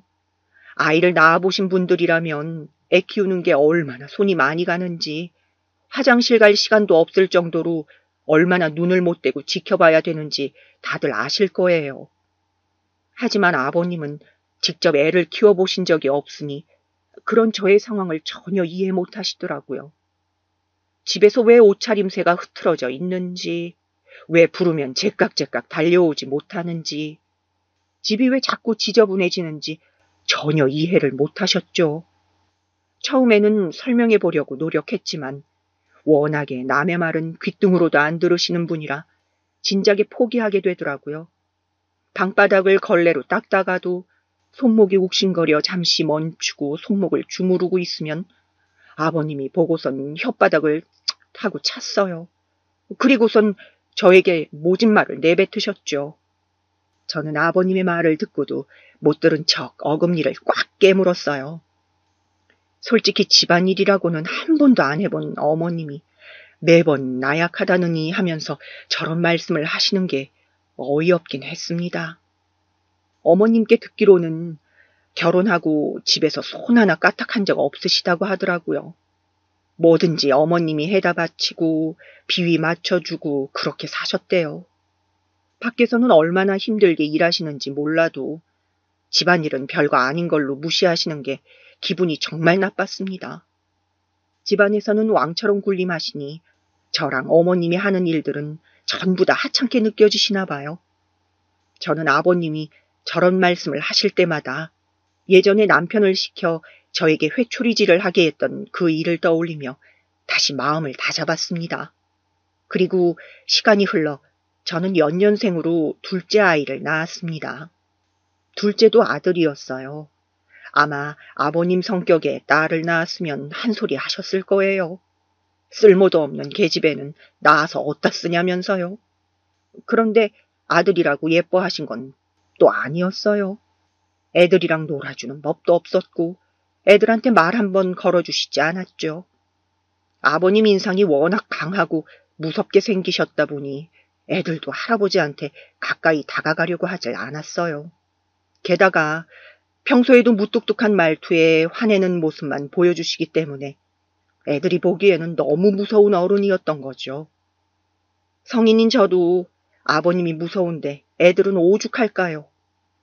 애들은 아버님이 없는 낮에는 깍깍거리며 재밌게 놀다가도 저녁에 아버님이 퇴근하고 집에 오시면 눈치만 슬슬 보고 제 뒤에 숨기만 했어요. 남들은 할아버지가 손주들 예뻐서 물고 빨고 한다던데 우리 애들은 할아버지 사랑도 못 받고 자라는 게 안타까웠어요. 그리고 저 어린 것들이 벌써부터 눈치나 보고 주눅 들어 있는 게 정말 가슴이 아팠습니다. 매일 밤마다 아이들을 다독여주며 언젠가 분가하게 될 그날만을 기다렸어요. 그렇게 시댁에서 두 아들을 키우며 살다 보니 점점 제 마음도 단단해졌습니다. 이제는 아버님이 아무리 저에게 호통을 치고 막말을 하셔도 한 귀로 듣고 한 귀로 흘릴 정도가 되었어요. 그런데 저에게 화를 내시는 건 이제 괜찮지만 아이들에게까지 모질게 구는 것은 정말 보기가 힘들더라고요. 아이들이 커서 이제 유치원도 가고 혼자 밥도 먹을 수 있는 나이가 되자 아버님은 또 그놈의 정씨집안 타령을 하면서 애들을 훈육하려고 하셨어요. 툭하면 밥상머리 예절이니 뭐니 해가면서 밥 먹는 애들한테 손가락질 하면서 소리를 지르시고 애들이 집안에서 조금이라도 소리 내고 걸으면 시끄럽다고 혼을 내셨죠. 정씨집안 사람은 발걸음도 사뿐사뿐 해야 된다면서요. 어느 날은 밤에 방에서 애들을 재우는데 큰애가 잠을 안 자고 자꾸 뒤척이더라고요. 그러더니 눈물이 글썽해진 눈으로 저에게 물었습니다. 엄마, 할아버지는 우리를 왜 이렇게 싫어해요? 아이는 저에게 이렇게 묻고선 닭똥 같은 눈물을 뚝뚝 흘렸어요. 저는 아이가 너무 안쓰러워서 품에 꼭 안아주고 말했습니다. 할아버지는 너희를 싫어하는 게 아니야. 할아버지는 평생 화만 내면서 살아오셔서 너희를 예뻐해주는 법을 잘 몰라서 그래. 제가 아이의 눈물을 닦아주며 다독이자 아이가 이렇게 말하더군요. 엄마, 우리 할아버지랑 꼭 같이 살아야 돼요? 그냥 우리끼리 살면 안 돼요? 저는 아이의 그 말에 머리를 망치로 얻어맞은 듯 띵했습니다. 생각해보니 아이가 초등학교 들어가기 전 분가하기로 남편과 약속했었는데 벌써 그 시간이 됐다는 걸 깨닫게 된 거죠. 저는 그날 바로 남편에게 분가 아니면 이혼 중 선택하라고 통보했습니다. 남편은 분가를 선택하더군요. 하지만 아버님께 말씀드리는 게 큰 문제였습니다. 분명히 길길이 날뛰실 게 뻔했거든요. 그래서 저희는 일단 집을 먼저 구하고 이사 날짜까지 정해놓은 후 통보하는 방식으로 진행하기로 했습니다. 빼도 박도 못하게요. 그리고 시간이 흘러 이사하기 하루 전 저와 남편은 아버님 방에 들어가 무릎을 꿇고 말씀드렸습니다. 남편은 아버님이 무서웠던지 떨리는 목소리로 겨우 말하더군요. 아버님은 역시나 남편의 말을 듣자마자 마시고 있던 찻잔을 집어 던지시더니 불같이 화를 내셨습니다. 이것들이 아주 쌍으로 미쳤구나. 너희들이 어른이 나를 무시하고 지금 뭐하는 짓이냐? 정씨 집안 사람이 정씨 집안을 떠난다는 게 말이 된다고 생각하냐? 아버님, 따로 산다고 해서 정씨 집안이 아닌 건 아니잖아요. 아이들 교육 문제도 있고 해서 이사 가는 거니 이해해 주세요. 제가 말대꾸를 하자 아버님이 또다시 회초리를 가져오시더라고요. 그러더니 몇 년 전 그날처럼 남편에게 회초리를 쥐어주시더군요. 남편이 극구 거부했지만 억지로 남편의 손가락을 벌려 회초리를 밀어 넣었어요. 너 이 새끼 결국 네 마누라 간수 못해서 이 사단을 내는구나. 너는 정씨 집안 장남 자격도 없다. 말을 안 들으면 때려서라도 가르치나 했거늘 더 큰 회초리를 가져다 줘야 하는 게냐? 저는 아버님이 꺼내온 회초리를 보자 그때 그 일이 떠올라 머리가 핑 하고 돌았습니다. 그날 그렇게 맞고 나서 종아리가 뻘겋게 부어오르고 피멍이 져서 한참을 고생했는데 저한테는 트라우마로 남은 그 일이 생각나자 눈앞이 까매졌습니다. 그런데 그때 방문이 벌컥 열리더니 큰애가 방 안으로 뛰어들어왔습니다. 그러더니 엉엉 울면서 할아버지에게 소리를 지르더라고요. 할아버지, 우리 엄마 괴롭히지 마요. 저는 너무 놀라 큰애를 안고 방을 나왔습니다. 애들을 재워놓고 온 거였는데 소란스러운 소리에 큰애가 깼나 봅니다. 평소에도 저에게 막말을 하고 화를 내는 할아버지를 보면서 아이도 쌓인 게 많았나 봐요. 저는 아이를 품에 안고 달래고 또 달랬습니다. 화목한 가정에서 살게 해주고 싶었는데 이런 모습을 보여줘서 너무 미안했어요. 그리고 조금 있으니 남편도 한숨을 쉬며 방으로 들어오더라고요. 아버님이 단단히 화가 나셨다면서요. 어쨌든 내일 이삿짐 예약이 되어 있으니 죽이 되든 밥이 되든 나가면 해결되겠지 하더라고요. 그리고 다음 날 저희 가족은 이삿짐차에 모든 짐을 실은 후 시댁을 떠났습니다. 아버님은 나와보지도 않으시고 방문도 안 열어주셔서 어쩔 수 없이 문 밖에서 인사드리고 나왔네요. 앞으로 저 없이 혼자 아버님 수발 드실 어머님이 조금 걱정되긴 했지만 우리 아이들을 위해서라도 나와야 했습니다. 그리고 새로운 집으로 향하는 차 안에서 아이들은 어느 때보다도 밝게 웃더라고요. 그렇게 우리 가족은 화기애애한 분위기 속에서 새로운 시작을 향해 출발했습니다. 이사간 집은 시댁에서 1시간 정도 떨어진 지역에 있는 아파트였어요. 남편이 여태까지 회사 생활하면서 모은 돈에 대출을 끼고 작은 아파트를 마련했죠. 시댁에서 벗어나니 그렇게 자유로울 수가 없었습니다. 더 이상 새벽 일찍 일어나 밥을 차리지 않아도 되고 집에서 편하게 잠옷만 입고 있을 수도 있었어요. 그리고 무엇보다도 아이들이 더 이상 눈치 보지 않고 즐겁게 웃고 떠드는 모습을 보니 정말 분가하기를 잘했다는 생각이 들었습니다. 그런데 아버님은 그 후에 저와 남편에게 주기적으로 전화해서 잔소리를 하고 화를 내곤 하셨어요. 부모도 모르는 몹쓸 놈들이라면서요. 그래서 저희는 아버님의 화를 풀어드리려고 주말마다 시댁에 갔습니다. 아이들은 할아버지 집에 가기 싫다고 땡깡을 부렸지만 어쩔 수 없었어요. 평일에는 자유롭게 지내니 주말만 참자고 아이들을 달랬습니다. 주말에만 시댁에 가니 예전에 시댁에서 365일 같이 살 때보다 아버님의 막말이 더 심해졌어요. 일주일 동안 트집거리만 잔뜩 생각해놓고 계시다가 주말에 저희가 오면 터트리시는 것 같았어요. 혹시 분노 조절 장애가 아닐까 싶을 정도로 심하셨습니다. 보통 시댁에 가서 신발을 벗자마자 호통이 날라왔죠. 어디 못 배운 놈들 같이 신발을 흐트려 놓느냐? 라고 하면서요. 아직 어린아이들이라 신발을 벗다 보면 신발이 흐트러질 수도 있고 뒤집어질 수도 있는 건데 그걸 못 참으시더라고요. 그리고 아이들이 이제 막 초등학교에 입학했는데 벌써부터 정시 집안 교육을 시키시더군요. 아이들은 할아버지의 말을 알아듣는지 못 알아듣는지 그냥 네 하고 대답하더라고요. 그리고선 힘없이 대답했다고 또 한바탕 혼이 났네요. 그리고 시간이 흘러 아이들은 어느새 고등학생, 대학생이 되었습니다. 아이들은 커가면서 할아버지를 더욱더 싫어하기 시작했어요. 어릴 때야 그냥 무서운 할아버지 정도로만 생각하던 아이들이 어느 순간부터는 할아버지는 성격이 이상하다며 말도 안 되는 얘기만 하고 트집만 잡는다고 가기 싫다고 하더라고요. 그래서 몇 년 전부터는 매주 주말마다 시댁에 가던 것을 2, 3주에 한 번 가는 걸로 줄였습니다. 그런데 가는 횟수를 줄이고 나서부터 왠지 어머님이 점점 야위어 가시는 것 같았어요.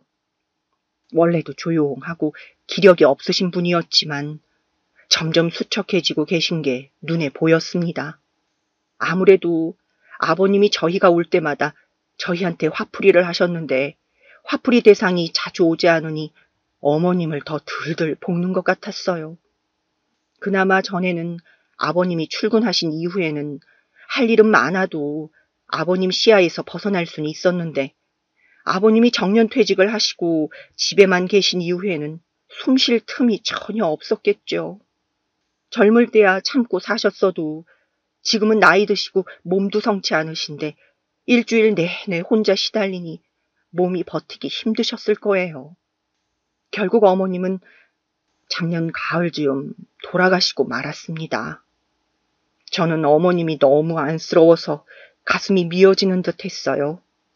저는 10년이 채 안 되는 기간 동안 같이 살았는데도 이렇게 치를 떤 지경인데 어머님은 50년 가까이 사셨으니 오죽하셨을까요? 평생 고생만 하시다가 돌아가신 어머님을 조금 더 챙겨드리지 못한 게 후회되었습니다. 그런데 어머님이 돌아가신 슬픔을 채 이겨내기도 전에 저희에게는 청천벽력이 떨어졌습니다. 어머님이 돌아가신 지 일주일쯤 되던 주말에 아버님이 저희를 긴급 호출하신 거죠. 저희 가족은 무슨 일이 났나 싶어 급하게 아버님 댁으로 향했습니다. 그런데 집안에 들어서자마자 저고 남편이고 할 거 없이 깜짝 놀라고 말았어요. 항상 깔끔했던 아버님 댁이 아주 난장판이 되어 있었던 것이었죠. 현관을 들어서자마자 코를 찌르는 악취와 함께 여기저기 굴러다니는 쓰레기들이 말도 못하게 더러웠습니다. 저는 코를 쥐고선 발 디딜 틈을 찾아 집 안으로 들어갔어요.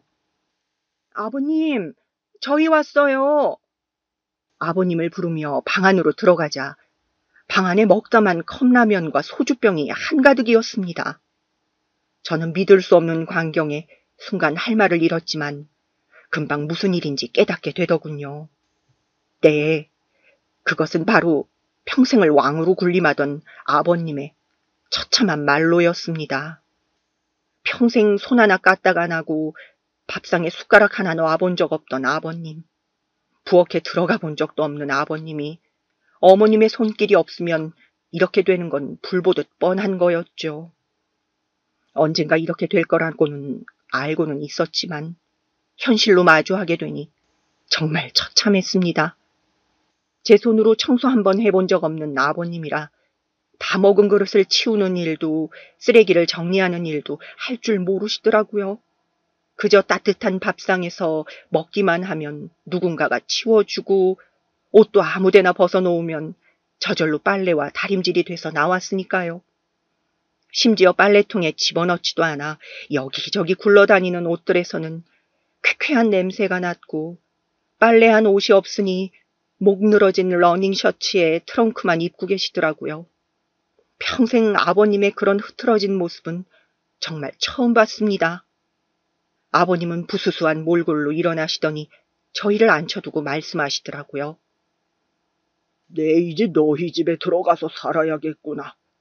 이번 달 내로 이 집을 정리할 테니 너희 집 안방을 비워두도록 해라. 저는 아버님의 말씀에 할 말을 잃었습니다. 어머님이 돌아가시자 수발들 사람이 없어서 저희 집에 오시겠다뇨.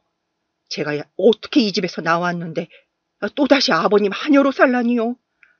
생각만 해도 정신이 아득했습니다. 남편도 강압적인 아버지와 같이 살긴 싫었는지 선뜻 대답을 못하더라고요. 그리고 아이들 표정을 보자 두 아이 모두 울듯한 얼굴이었습니다. 저는 마음을 가다듬고 한숨을 크게 쉬었어요. 그리고선 아버님께 말했습니다. 아버님, 그렇게는 못합니다. 그러자 아버님이 눈을 크게 치켜뜨시더니 자리에서 벌떡 일어나셨어요. 그 연세에도 어찌나 정정하신지 등도 하나 굽지 않고 몸을 쫙 펴시더라고요. 그러더니 뒤로 가서 침대 밑을 한참 뒤지시더니 무언가를 꺼내오셨습니다. 그리고 아버님이 꺼내오신 그 물건을 본 저는 너무 화가 난 나머지 폭발하고 말았어요. 그것은 바로 20년 전 그 회초리였습니다. 저는 악 하고 소리를 질렀고 그 광경을 지켜본 큰아들은 앞으로 달려가 할아버지의 손에서 회초리를 빼앗았습니다. 아무리 정정하셔도 혈기왕성한 남자애한테는 못 당하시더군요. 아버님은 큰아이를 밀치려고 하시다가 본인보다 키가 큰 손주가 무서운 얼굴로 노려보자 주춤하시더라고요. 그러더니 멋쩍은 표정으로 다시 자리에 앉으셨어요. 저는 다시 한번 마음을 가다듬고 아버님께 말했습니다. 아버님, 제 나이가 이제 내일 모레면 50이에요. 회초리는 이제 필요 없습니다. 그리고 아버님이 애들 아빠한테 회초리를 쥐어주며 늘 말씀하시던 거 저 다 기억하고 있어요. 정씨 집안 사람으로서 가져야 되는 마음가짐에 대해서요. 그러자 아버님은 에헴하고 헛기침을 하시더니 이렇게 말씀하시더군요. 그래, 네가 알긴 아는구나. 그래야 정씨 집안 며느리지. 그리고 저는 아버님의 눈을 똑바로 쳐다보면서 말을 이어나갔습니다. 네, 아버님. 저 엄연히 정씨 집안 사람이에요. 정씨 집안 사람 되려고 그동안 뼈를 깎는 고통을 참으며 노력했어요. 그러니 저도 한마디 할 자격이 되지요? 그러자 아버님은 흥 하더니 고개를 돌리시더라고요. 저는 상관하지 않고 말을 계속했습니다. 아버님이 항상 말씀하시던 거 저 뼛속까지 기억하고 있어요. 정씨 집안 사람은 나약해서는 안 되고 뭐든지 혼자서 잘해야 된다고 하셨잖아요. 그런데 정씨 집안 최고 어른이신 아버님께서 설마 그 말을 지키지 않는 건 아니시겠죠? 그런데 지금 아버님 모습을 보니 정씨 집안 사람으로서 많이 부족하신 것 같네요. 저한테는 이제 김씨 집안 딸 아니라고 명절 때 남의 집 가는 거 아니라고 하셨잖아요. 그런데 정씨 집안 사람으로서 자격이 부족한 아버님과 제가 같이 살아야 할 이유는 없죠. 저의 발언에 아버님은 눈을 부라리며 물건을 집어던지셨습니다. 이 고양 것 같으니라고 어디서 입을 함부로 놀리느냐? 아버님이 저렇게 호통을 치시는데도 이제는 코웃음만 나오더라고요. 그렇게 정씨집안 찾으면서 못살게 굴더니 결국에는 저한테 의지하려는 저 모습이 너무 우스워서요. 그래서 저는 옆에서 제 눈치만 살살 보고 있던 남편에게 이렇게 말했어요. 여보, 당신도 정씨집안 사람이잖아? 정씨집안 사람이 저런 꼴이 말이 돼? 아무래도 아버님 좀 아프신 것 같아. 정신이 오락가락하신 것 같으니 더 힘들어지기 전에 양로원에 보내드리자. 아버님은 양로원이라는 소리에 노발대발하면서 저에게 달려와 제 멱살을 잡으려고 하셨어요. 그러자 이번에는 둘째 아들이 달려와 할아버지의 손을 밀치더군요. 저는 어이없어하는 아버님을 향해 이렇게 말했습니다. 아버님, 정 그러시면 정씨집안 사람들의 의견을 전부 들어보고 다수결로 정하면 되겠네요. 여기 정씨집안 사람들 다 모였잖아요. 자, 그럼 여기서 아버님을 양로원으로 모시는데 반대 의견이 있는 사람은 손을 들어봅시다. 제가 이렇게 말하고 주위를 둘러보자 아무도 손을 안 들더라고요. 두 아들은 혹시나 손든 걸로 오해받을까봐 손바닥을 바닥에 딱 붙이고 있었고 남편은 안절부절 못하곤 있었지만 끝끝내 손을 들지 않더군요. 그리고 이 모습을 본 아버님은 뒷목을 잡고 쓰러지셨습니다. 아버님이 바닥에 구르면서 발악을 하셨지만 저는 아이들의 손을 잡고 가볍게 목 인사만 한 후 방을 나왔습니다. 그리고 자꾸만 뒤를 돌아보는 남편을 잡아 끌고 밖으로 나왔어요. 그리고 그 길로 차를 타고 다시 집에 돌아왔습니다. 집에 돌아오는 길에 아이들이 통쾌하다고 웃더군요. 할아버지가 나쁘게 살아서 벌 받은 거라면서요. 저는 처음으로 아버님께 당당하게 얘기할 수 있어서 속이 너무나도 시원했어요. 10년 묵은 채증이 내려가는 것 같았죠. 남편은 마음이 착잡한 듯 했지만 저의 의견에 반대하지는 않았습니다. 그리고 양로원이 뭐 어디 거지 소굴도 아니고 엄연히 노인분들 생활하는 곳인데요, 뭐. 그래도 부모는 부모니 좀 시설 괜찮은 곳으로 알아보기로 했습니다. 그리고 그날 이후 아버님은 저와 남편에게 수시로 전화해서 온갖 협박과 저주를 하셨어요. 천하의 불효자식들 지옥불에 떨어질 거라는 둥, 네 자식들도 나중에 니들 버릴 거라는 둥, 하는 일마다 다 망할 거라는 둥 하면서요. 남편은 회사에 있을 때도 시도 때도 없이 전화로 들들 볶는 아버님 때문에 많이 곤란한 것 같았지만 저는 아무렇지도 않았어요.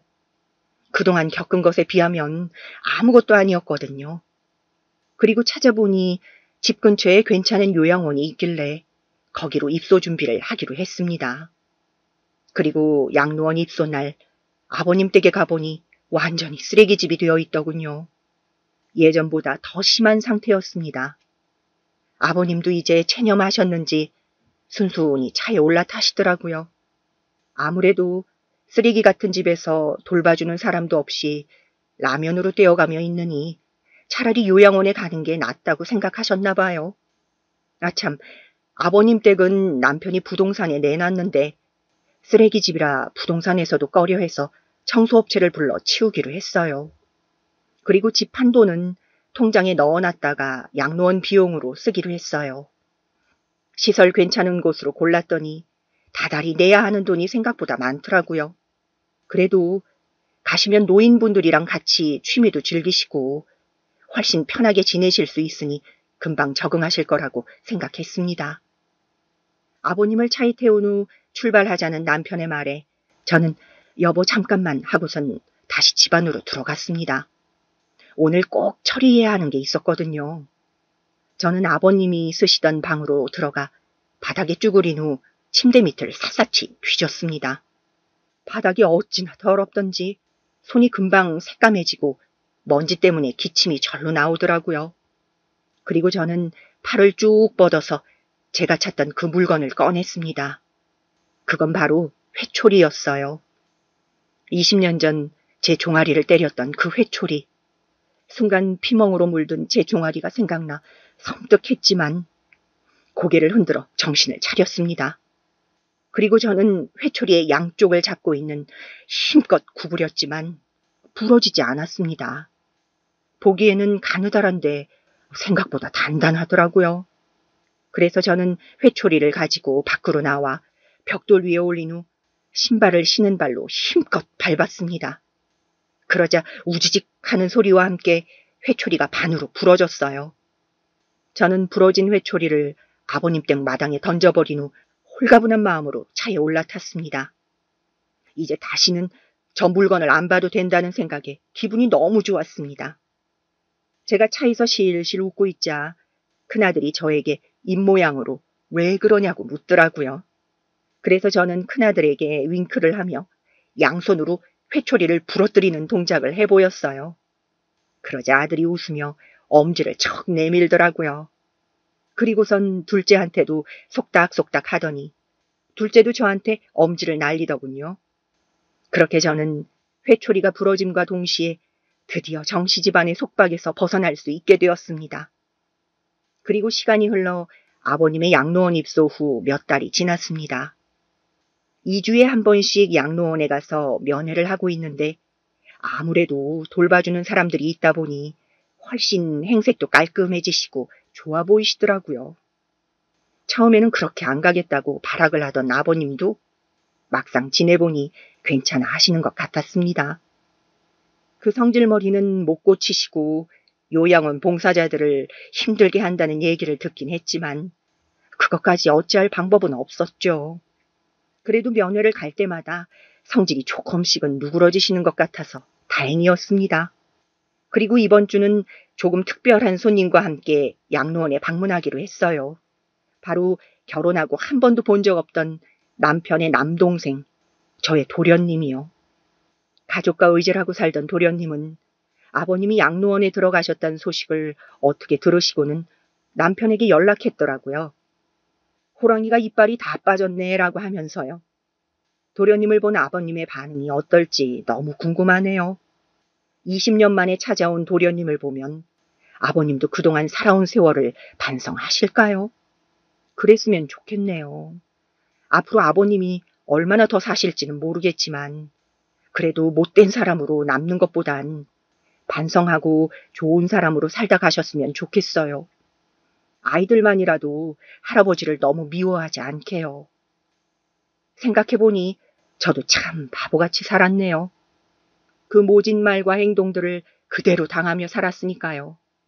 아무리 무서워도 말대꾸 한번, 발악 한 번이라도 더 했어야 했는데 하다못해 정 못 참겠으면 아이들만이라도 데리고 이혼이라도 했으면 조금 더 나았을 텐데요.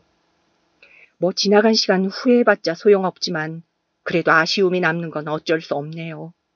아마 저 말고도 젊은 세대들 중에서도 시댁에서 당하고 사시는 분들 꽤 있을 거예요. 요즘 세대에는 좀 덜하긴 하겠지만 그래도 시자는 시자니까요. 물론 시부모님 공경해야 되는 건 맞지만 그래도 너무 부당하다 싶으면 꼭 용기 내서 하고 싶은 말 하면서 사셨으면 좋겠어요. 자기 권리는 자기가 찾는 거니까요. 제 글을 읽고 많은 분들이 용기를 가지셨으면 좋겠네요. 그럼 저의 이야기는 이만 마치도록 할게요. 모두들 편안한 밤 되세요.